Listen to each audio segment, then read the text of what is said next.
Abhyuday platform पर आप सभी लोगों का बहुत बहुत स्वागत है। मेरा नाम जुनैद अहमद है। सिविल सर्विसेज 2018 की परीक्षा में मुझे 3rd रैंक हासिल हुआ था और मैं अभी उत्तर प्रदेश काडर में सर्व कर रहा हूँ। अभी करंटली मैं बरेली जनपद में तैनात हूँ। यहाँ पर मेरी ट्रेनिंग चल रही है और इसी स्कीम के लिए मैं आप लोगों से इंटरेक्ट कर रहा हूँ। सिविल सर्विसेज एग्ज़ाम के बारे में कुछ चीज़ें जो है वो आप लोगों से शेयर करना चाहता हूँ। होता क्या है, स्टार्टिंग में जब नए बच्चे आते हैं तो उनके दिमाग में कई सारे डाउट रहते हैं इस एग्ज़ाम को लेके। तो ये जो स्टार्टिंग वाली वीडियो है इसमें मैंने यही ट्राई किया है कि उन डाउट्स को मैं क्लियर कर सकूं। और मुझे एक चीज़ लगी थी कि जब हम लोग प्रिपेयर करते हैं तो वहाँ पे क्या होता है कि स्टार्टिंग वाला जो फेज़ होता है वो बड़ा क्रिटिकल होता है, तो वहाँ पे काफ़ी सारा टाइम वेस्ट हो जाता है। तो what I have come up with कि मैंने एक प्लान बनाया है जो मैंने अपनी प्रिपरेशन के अकॉर्डिंग बनाया था, जो मुझे काफ़ी हेल्पफुल लगा था। तो उसी को देखते हुए मैंने 1 साल का पूरा एक प्लान बनाया था किस तरीके से चीज़ें करनी चाहिए, प्रिपेयर करनी चाहिए। तो इस वीडियो में मैं वो प्लान आप लोगों के साथ शेयर करूँगा और साथ ही साथ जो बेसिक डाउट्स होते हैं एक नए एस्पिरेंट के दिमाग में, वो भी मैं ट्राई करूँगा कि वो क्लियर कर सकूँ। जैसे कि बहुत लोगों को होता है कि कब किस टाइम स्टार्ट करना चाहिए, उन लोगों को ये समझ नहीं आता। और जब स्टार्ट करते हैं तो स्टार्टिंग में क्या करना चाहिए और NCERTs कौन सी पढ़नी चाहिए, आंसर राइटिंग कब करनी चाहिए और बाकी सारी चीज़ें जो एक पूरे प्रोसेस में आती हैं सिविल सर्विसेज के, उसमें थोड़ा कन्फ्यूजन रहता है। तो वो मैं ट्राई करूँगा कि वो चीज़ें क्लियर हो सकें। ऐसे ही न्यूज़पेपर का होता है कि न्यूज़पेपर किस तरीके से पढ़ना चाहिए, करंट अफेयर्स किस तरीके से कवर करने चाहिए। तो ये बेसिक डाउट्स हैं जो हम लोग क्लियर करते हुए चलेंगे। तो सबसे पहली जो एक चीज़ है एग्ज़ाम के बारे में, वो आपको समझना पड़ेगा कि एग्ज़ाम जो है UPSC वो उसमें रूथलेस कंपटीशन है, ये आप सभी को पता है। अगर कुछ हार्ड फैक्ट्स की हम बात करें तो सब लोग जानते हैं कि लैक्स ऑफ स्टूडेंट्स फॉर्म भरते हैं, अराउंड 10 लाख स्टूडेंट्स जो मुझे लास्ट डेटा याद है फॉर्म भरा था, एंड देन 4.5 लाख उसमें अपीयर होते हैं। देन सिलेक्शन रेट जो है वो बहुत ही कम 0.001% है। तो कहीं पे भी मार्जिन ऑफ एरर जो है वो बहुत ही कम है, तो कहीं पे भी आप गलती नहीं कर सकते। तो वही चीज़ मैं आपको ट्राई कर रहा हूँ इस चीज़ में समझाने के लिए कि स्टार्टिंग में आप इस एग्ज़ाम को किस तरीके से लेके चलें और आगे कैसे प्रोसीड करना है। तो फर्स्ट मैंने क्या ट्राई किया था कि जैसे क्या होता है जनरली जून में जो है बच्चों के एग्ज़ाम ख़त्म होते हैं और उसके बाद वो एक प्रिपेयर करना स्टार्ट करते हैं। तो अगर हम जुलाई से स्टार्ट करें और नेक्स्ट जून तक का 1 ईयर का प्लान रखें तो उसको किस तरीके से हम लेके चल सकते हैं वो मैं ट्राई कर रहा हूँ यहाँ पे पूरा प्रेजेंट करने का। तो फर्स्ट जो 3 मंथ्स अगर हम देखें तो हमें मिलते हैं जुलाई, अगस्त एंड सितंबर। तो ये आप अपने हिसाब से चेंज भी कर सकते हैं कि कोई इंसान अगर जनवरी से स्टार्ट कर रहा है तो वो जनवरी के स्टार्टिंग के 3 मंथ्स ले सकता है। बट जनरली जो ग्रेजुएशन में होते हैं उनके जो पेपर्स रहते हैं वो जून के अराउंड ख़त्म होते हैं, तो जुलाई में वो अपनी प्रिपरेशन अगर स्टार्ट कर रहे हैं तो उस तरीके से मैंने स्टार्ट किया है। तो अगर हम फर्स्ट देखें जुलाई में, जब आप एकदम नए आते हो तो आई विल से कि फ़र्स्ट 15 डेज़ आपको कहीं टाइम वेस्ट नहीं करना है, आपको एग्ज़ाम को समझना है। जितना अच्छे से आप समझेंगे उतना आपको हेल्प मिलेगा। तो बुक से ज़्यादा आप सिविल सर्विसेज के जो सिलेबस है UPSC का और प्रीवियस ईयर्स पेपर्स हैं उसको एनालाइज करें, बैठ के देखें। सिलेबस तो इनफैक्ट बाय हार्ट कर सकते हैं आप। मेंस का और प्रीलिम्स का सिलेबस आप देखें, उसमें कौन कौन से टॉपिक्स हैं, कहाँ कहाँ से चीज़ें पूछी जा सकती हैं। उसी तरीके से आप सारे जो प्रीवियस ईयर्स पेपर्स हैं जो मेंस के हैं और प्रीलिम्स हैं उसको भी एक आइडिया लगाएं। तो स्टार्टिंग में जो आपका टाइम है जितना ज़्यादा इस चीज़ में जाएगा उतना जल्दी आपको एग्ज़ाम की अंडरस्टैंडिंग होगी। होता क्या है कि बच्चे स्टार्टिंग में डिफरेंट बुक्स उठा लेते हैं एकदम से और आइडिया नहीं होता, वहाँ पे टाइम बहुत ज़्यादा वेस्ट होता है। तो आई विल सजेस्ट कि स्टार्टिंग के 15-20 दिन आप फोकस करें कंप्लीट प्रीवियस ईयर्स पेपर्स और सिलेबस के ऊपर, और वो तो आगे भी आपको रखना है बट यहाँ पे आप ज़्यादा फोकस करें। उसके बाद सबसे इम्पॉर्टेंट जो बेसिक आपका आता है वो NCERTs आती हैं।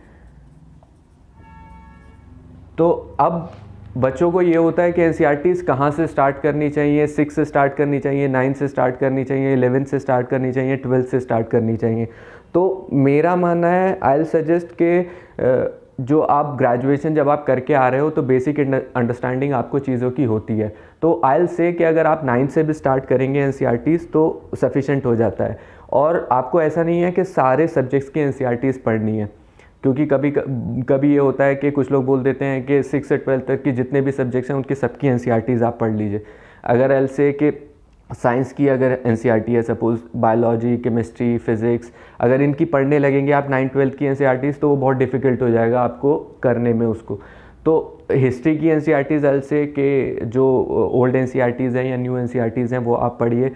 इकोनॉमिक्स की एनसीईआरटी है वो आप देखिए 11th क्लास की। ज्योग्राफी की 11th-12th की एनसीईआरटीज़ हैं 2, वो आप देख सकते हैं। इसी तरीके से मेन में कॉन्स्टिट्यूशन जो पॉलिटी है, इंडियन कॉन्स्टिट्यूशन एट वर्क, वो 11th क्लास की एक बुक है वो आप देख सकते हैं। तो जो बेसिक एनसीईआरटीज़ हैं वो आप पढ़िए, और वो भी डिपेंड करता है कि आपका लेवल कहाँ पे है। अगर आपको लगता है कि 11th-12th की या 9th की एनसीईआरटीज़ करके आपको काफ़ी हो जा रहा है तो आप वो भी कर सकते हैं। और आपको लगता है किसी किसी को ज्योग्राफी में प्रॉब्लम होती है तो वो 6 से एनसीईआरटी स्टार्ट करता है, तो वहाँ से भी स्टार्ट की जा सकती है। वो तो आपको डिसाइड करना है कि आपको किस उस पर आपको रखना है अपना।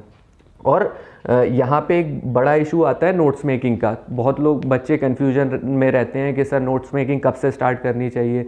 तो मेरा तो सजेशन ये है कि आप फर्स्ट रीडिंग, सेकंड रीडिंग में नोट्स मेकिंग पे ज़्यादा फोकस मत करिएगा, क्योंकि एनसीईआरटीज़ ऑलरेडी बहुत क्रिस्प वे में लिखी हुई होती हैं। फर्स्ट रीडिंग जब आप करते हैं तो उसमें जितना हो सके उतना समझने का ट्राई कीजिए, अंडरस्टैंडिंग कीजिए। सेकंड, थर्ड रीडिंग में जब आप आते हैं उस टाइम पे आप नोट्स मेकिंग के बारे में सोच सकते हैं, देख सकते हैं।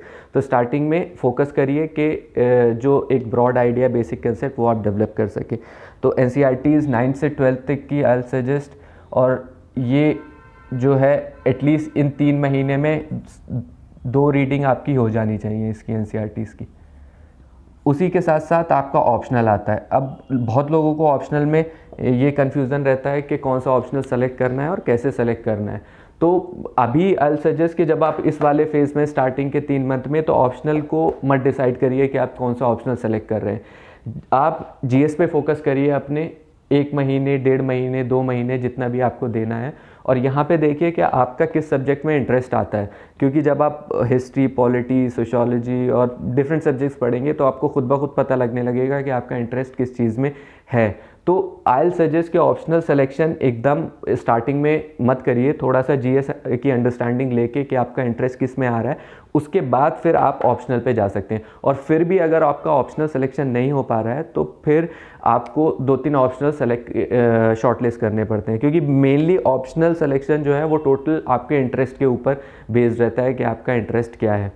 तो अगर आप एनसीईआरटीज़ पढ़ के जीएस की अंडरस्टैंडिंग लेके भी ऑप्शनल नहीं डिसाइड कर पा रहे हैं, तो द ओनली वे इज़ कि 1-2 ऑप्शनल जो आपको लगता है कि आप अच्छा कर सकते हैं उसको शॉर्टलिस्ट करिए, एंड देन उनके पेपर्स देखिए, उनकी बुक्स देखिए, और उसमें देखिए कि आप किस तरीके से उसमें कर सकते हैं। क्योंकि ऑप्शनल बहुत डिसाइडिंग हो जाता है एग्ज़ाम में मार्क्स लाने के लिए। तो ऑप्शनल का सिलेक्शन बहुत इंपॉर्टेंट। कभी कभी ऐसा होता है कि 3-4 अटेम्प्ट के बाद लोग ऑप्शनल चेंज करते हैं, उसमें बहुत प्रॉब्लम्स आती हैं। तो अगर स्टार्टिंग में ही आप ऑप्शनल अच्छे से सेलेक्ट कर रहे हैं अपना, तो वहाँ पे आपको काफ़ी बेनिफिट हो जाता है। तो ये जो ऑप्शनल का है ये आप देख सकते हैं थोड़ी सी जीएस की अंडरस्टैंडिंग होने के बाद कि आपको क्या सेलेक्ट करना है। और इस वाले फेज़ में ये मेरा अपना पर्सनल ओपिनियन है, आप उसको देख सकते हैं कि आप पे कितना हेल्पफुल रहेगा। इस वाले फेज़ में आप न्यूज़पेपर अवॉइड कर सकते हैं, क्योंकि जब एक बिगिनिंग फेज़ में आप पढ़ रहे हैं चीज़ों को, तो न्यूज़पेपर समझने में, करने में आपको बहुत ज़्यादा टाइम लग जाता है। 1.5 घंटा 2 घंटा वेस्ट हो जाते हैं स्टार्टिंग में। तो इस फेज़ में आप न्यूज़पेपर को अवॉइड कर लें, क्योंकि इस फेज़ में आप बेसिक जो आपका कॉन्सेप्ट है वो बना रहे हैं, उसको जितनी जल्दी बनाएंगे उतना हेल्पफुल होगा। तो ये 3 महीने इन चीज़ों में आप अगर निकालेंगे तो आपका बेस जो है वो अच्छे से बिल्डअप हो सकता है। नेक्स्ट अगर हम आते हैं तो आता है अक्टूबर, नवंबर, दिसंबर वाला फेज़। यहाँ पे आपका क्या है कि आपका एक जीएस की रीडिंग हो चुकी है, एनसीईआरटीज़ की बेसिक अंडरस्टैंडिंग हो चुकी है, और यहाँ पे एक और चीज़ आती है, रेफरेंस बुक्स। जब आप एनसीईआरटीज़ पढ़ लेंगे तो उसके बाद आपको हर एक सब्जेक्ट की कोई ना कोई रेफरेंस बुक लेनी पड़ेगी। तो मार्केट में सारी रेफरेंस बुक्स हैं, वो जनरल जो भी हैं, पॉलिटी की लक्ष्मीकांत लोग प्रेफर करते हैं, और बाकी सब्जेक्ट्स की भी हैं। तो ये रेफरेंस बुक्स एनसीईआरटीज़ के बाद आप कर सकते हैं। तो इस वाले फेज़ में ये सारी चीज़ें कवर हो जानी चाहिए। 3 महीने में सफिशेंट टाइम होता है ये सारी चीज़ें कवर करने के लिए। यहाँ वाले फेज़ में आपकी सेकेंड रीडिंग आती है।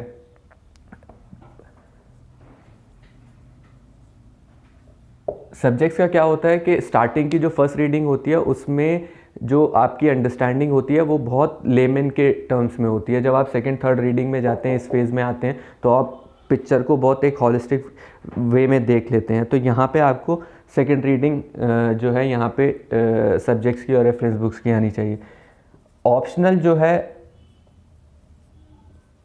दिसंबर तक आपका कंप्लीट हो जाना चाहिए, ये इस फेज़ में रहता है, क्योंकि यहाँ पे आपका ऑप्शनल सिलेक्शन जब आता है तो मे बी अगस्त सितंबर, जब तक भी आप टाइम लेते हैं ऑप्शनल सिलेक्शन में, तो किसी भी ऑप्शनल को कंप्लीट करने के लिए एटलीस्ट 3 मंथ्स तो चाहिए ही चाहिए होते हैं।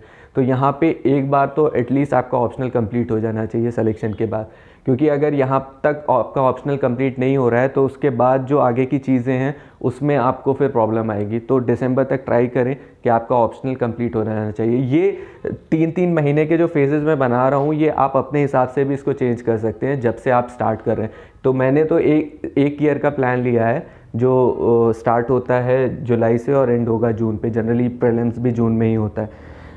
तो और यहाँ पे आई से कि यहाँ पे आप न्यूज़पेपर को स्टार्ट कर सकते हैं।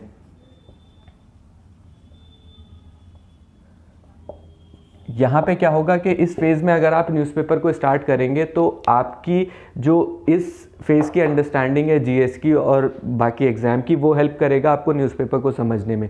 यहाँ वाला टाइम अगर आप न्यूज़पेपर को ज़्यादा देंगे तो आपका जो बेसिक जो प्रिपरेशन है वो कहीं ना कहीं अफेक्ट होगी।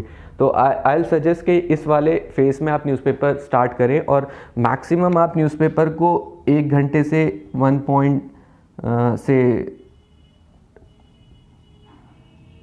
1 या 1.5 घंटा मैक्सिमम, उससे ज़्यादा नहीं देना है न्यूज़पेपर को। और न्यूज़पेपर को कैसे पढ़ना है, किस तरीके से, वो पूरा एक डिटेल में टॉपिक है और मैं आगे भी वीडियोस लूँगा, मैं आगे भी चीज़ें करूँगा। तो उसमें एक डिफरेंट पूरा एक लेक्चर हम लोग ये कर सकते हैं कि न्यूज़पेपर को किस तरीके से पढ़ना है, किस तरीके से चीज़ें कवर करनी है। तो यहाँ पे आप न्यूज़पेपर का स्टार्ट कर सकते हैं और यहीं पे आपको नोट्स मेकिंग पे भी अपना थोड़ा फोकस स्टार्ट करना पड़ेगा, क्योंकि जब आप न्यूज़पेपर पढ़ते हैं और आपकी थर्ड रीडिंग फोर्थ रीडिंग यहाँ पे आ जाती है इस वाले फेज़ में, उसके बाद आपकी जो नोट्स मेकिंग होती है वो इम्पॉर्टेंट हो जाती है। NCERTs के तो आई सजेस्ट कि आप उतने ज़्यादा नोट्स पे फोकस नहीं करें जितना करंट के इश्यूज़ होते हैं।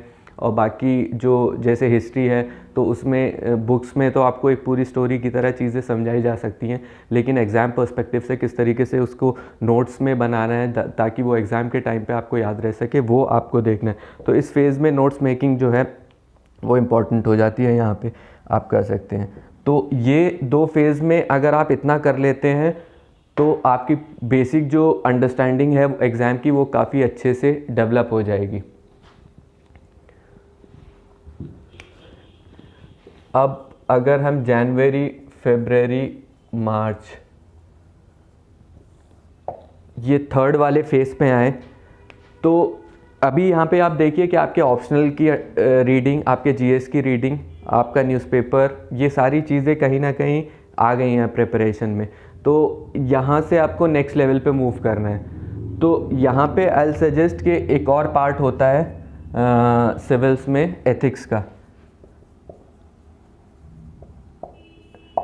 होता क्या है, एथिक्स थोड़ा डिफरेंट है। जीएस की प्रिपरेशन, जीएस के सब्जेक्ट्स जो हैं वो आप इजीली समझ सकते हैं, लेकिन मुझे लगता है कि एथिक्स की अंडरस्टैंडिंग के लिए आपको इस वाले फेज़ को कंप्लीट करना इंपॉर्टेंट हो जाता है, क्योंकि अगर डायरेक्टली आप इस फेज़ में एथिक्स को पढ़ेंगे तो उसको उतने अच्छे से रिलेट नहीं कर पाएंगे। तो यहाँ पे अगर आप एथिक्स को स्टार्ट करते हैं या एथिक्स की अंडरस्टैंडिंग लेते हैं तो वो आपको काफ़ी हेल्पफुल होगा, क्योंकि आप इस चीज़ से उसको रिलेट कर पाएंगे। और एथिक्स के लिए लोग कंफ्यूज रहते हैं कि एथिक्स में क्या पढ़ना चाहिए, क्या नहीं पढ़ना चाहिए। आई विल से कि एथिक्स में आप देखिए सिलेबस में जो डेफिनेशन टर्म्स हैं जो चीज़ें दी हुई हैं उसकी एक बेसिक अंडरस्टैंडिंग आपको नेट से कहीं पे भी मिल सकती है। बाकी सारा जो एथिक्स है वो प्रैक्टिकल पार्ट है कि आप उस चीज़ को कैसे रिलेट करते हैं अपने लाइफ से, अपनी चीज़ों से। तो आप न्यूज़पेपर पढ़ रहे हैं, आप ऑप्शनल पढ़ रहे हैं, आप जीएस पढ़ रहे हैं, कुछ भी पढ़ रहे हैं, आप उसको एथिक्स से रिलेट कर सकते हैं। तो यहाँ पे एथिक्स के लिए आई सजेस्ट कि कोई सेपरेट एक डिफरेंट स्टडी या डिफरेंट एक वो नहीं चाहिए। आपको सिर्फ अपने माइंड को ओपन रखना है कि किस चीज़ को एथिक्स के कौन से पार्ट से रिलेट किया जा सकता है। तो यहाँ पे आप एथिक्स की चीज़ें स्टार्ट कर सकते हैं। एक और चीज़ आती है ऐसे। ऐसे का भी वही कॉन्सेप्ट है कि ऐसे के लिए दो चीज़ें चाहिए, एक तो कंटेंट चाहिए आपके पास, दूसरा आपको चाहिए ऐसे को प्रेजेंट करना, कैसे प्रेजेंटेशन। तो कंटेंट जब तक आपके पास नहीं है तब तक ऐसे आप प्रॉपरली नहीं लिख पाएंगे। तो यहाँ पे इस फेज़ तक आपके पास अच्छा खासा कंटेंट तैयार हो जाता है, तो यहाँ पे आपको ऐसे में भी काफ़ी हेल्प मिल जाएगी। ऐसे का भी हम लोग एक अलग से वीडियो बनाएंगे, उसमें हम लोग रखेंगे कि ऐसे को किस तरीके से तैयार करना है, किस तरीके से उसकी प्रेजेंटेशन की जा सकती है। क्योंकि आपको ये चीज़ ध्यान में रखनी होगी कि सिविल जो एग्ज़ाम है उसमें कंपटीशन इतना ज़्यादा है कि आपको स्टैंड आउट करना पड़ेगा दूसरे लोगों से। तो उसके लिए आपको ऐसे, एथिक्स, ऑप्शनल, ये ऐसी चीज़ें हैं जहाँ पे आप मार्क्स स्कोर कर सकते हैं और आप थोड़ा सा डिफरेंट दिख सकते हैं एग्जामिनर को। तो वो किस तरीके से की जा सकती हैं, किस तरीके से हो सकता है, उस पर हम एक सेपरेट वीडियो बनाएंगे, उस चीज़ को हम लोग देख सकते हैं। एक और तीसरी चीज़ क्या आती है, वो आंसर राइटिंग होती है।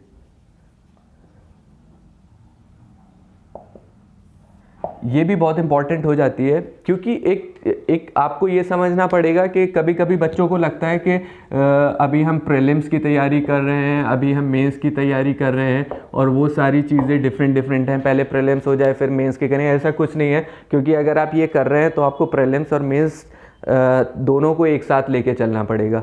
और अगर आप राइटिंग में अच्छे से प्रैक्टिस नहीं कर पाएंगे तो प्रीलिम्स के बाद आपको उतना टाइम नहीं मिलेगा कि अपनी राइटिंग को इम्प्रूव कर पाएँ। तो अगर आप बहुत रेगुलरली भी नहीं लिख रहे हैं तो यहाँ पे आप स्टार्ट कर सकते हैं अपनी राइटिंग को। प्रीवियस ईयर्स पेपर्स उठा सकते हैं सिविल सर्विसेज के, उसके क्वेश्चंस कुछ लिख सकते हैं। वीकेंड्स पे आप ऐसे लिख सकते हैं, या दिन में 2-1 क्वेश्चन जो भी आपको लिखने हो। तो वो एक हैबिट डेवलप होगी आंसर राइटिंग की, जो आपको आगे हेल्प करेगी।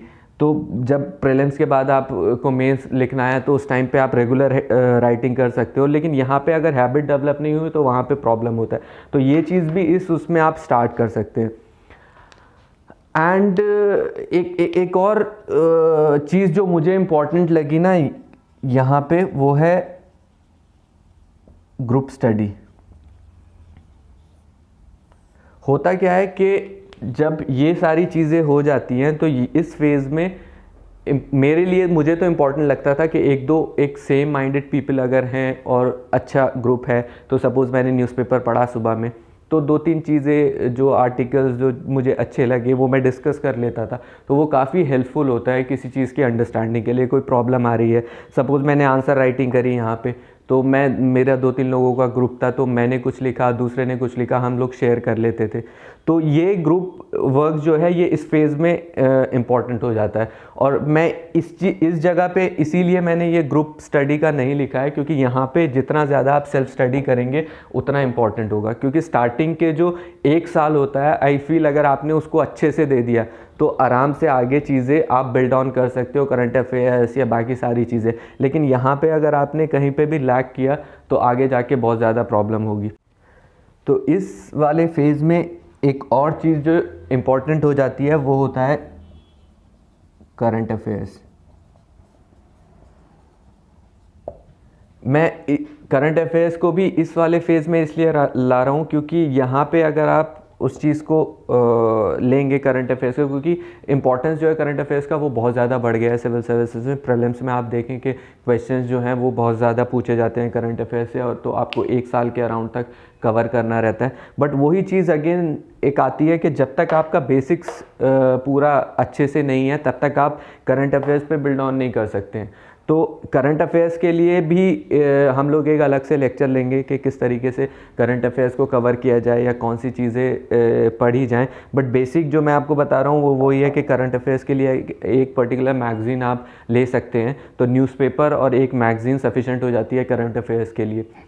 तो ये चीज़ इस फेज़ के लिए आ जाती है।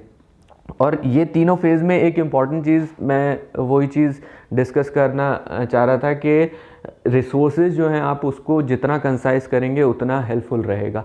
मार्केट में इधर उधर आपको बहुत सारे जो है कंटेंट मिलेगा, बहुत सारी बुकलेट्स मिलेंगी, वीडियोस मिलेंगी। आप जितना अपने आप को कंसाइज करेंगे उतना हेल्पफुल होगा। आप एक बुक पढ़ें, उसको बार बार रिवाइज करें, तभी वो रिटेन रह पाएगा।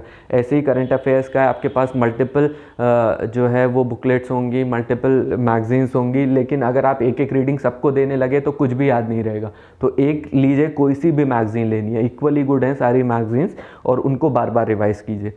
तो ये थर्ड फेज़ का मैंने बनाया था। ये सारी चीज़ें मेरे जो मैंने 4-5 साल प्रिपरेशन किया उसमें मैंने देखा कि कहाँ कहाँ पे इशू आते हैं और कहाँ कहाँ पे टाइम वेस्ट होता है, उसको मैंने कंसिडर करके कि जो नया बच्चा आ रहा है उसको प्रॉब्लम ना हो स्टार्टिंग में, उसके हिसाब से ये चीज़ बनाई है। बाकी आप इसको मॉडिफाई कर सकते हैं अपने हिसाब से देखने के लिए। एक लास्ट फेज़ जो आ जाता है अप्रैल, मई, जून,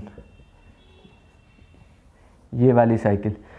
तो यहाँ पे देखिए, ये आप उस स्टेज पे पहुँच चुके हैं जहाँ पे आपकी ऑलमोस्ट सारी चीज़ें एक एक बार, दो दो बार नहीं तो कवर हो चुकी हैं।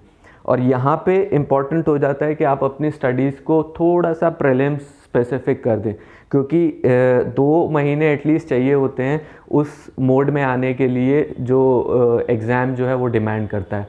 तो जो अप्रैल मई जून का टाइम है, यहाँ पे आपको थोड़ा सा ऑब्जेक्टिव चीज़ों पे फोकस करना पड़ेगा। सपोज़ आपने जो हिस्ट्री पढ़ी है वो एक पूरे हॉलिस्टिक वे में पढ़ी है, प्रीलिम्स में सारी चीज़ों को लेके, यहाँ पे आपको थोड़ा सा देखना पड़ेगा कि किस तरीके से चीज़ें पूछी जाती हैं, किस तरीके से आपको फैक्ट्स कंसिडर करने हैं उस चीज़ को लेके।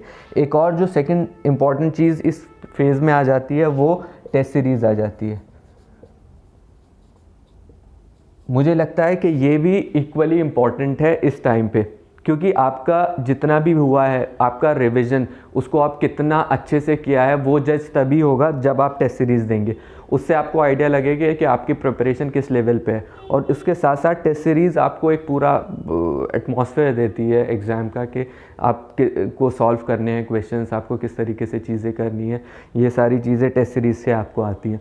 तो ऑब्जेक्टिव चीज़ें एग्ज़ाम में, लॉजिकल रीजनिंग और एग्ज़ाम को कैसे देखना है वहाँ पे, वो उसके लिए भी हम लोग एक अलग से वीडियो बनाएंगे, क्योंकि वो भी काफ़ी इम्पॉर्टेंट हो जाता है इस सारे पर्सपेक्टिव में। और एक जो थर्ड चीज़ है वो है रिवीजन। कभी भी ये मत सोचिएगा कि आपने जो पढ़ रखा है वो डायरेक्टली एग्ज़ाम में जाके आप अप्लाई कर सकते हैं। आपका रिवीजन बहुत इंपॉर्टेंट हो जाता है, और ख़ासकर इस टाइम पे, क्योंकि इस वक्त प्रीलिम्स बहुत करीब होता है और उस टाइम पे आपको फैक्ट्स, सारी चीज़ें आपके टिप्स पे होनी चाहिए। तो यहाँ पे रिवीजन भी बहुत इंपॉर्टेंट हो जाता है। और एक लास्ट चीज़ जो है वो करंट अफेयर्स है।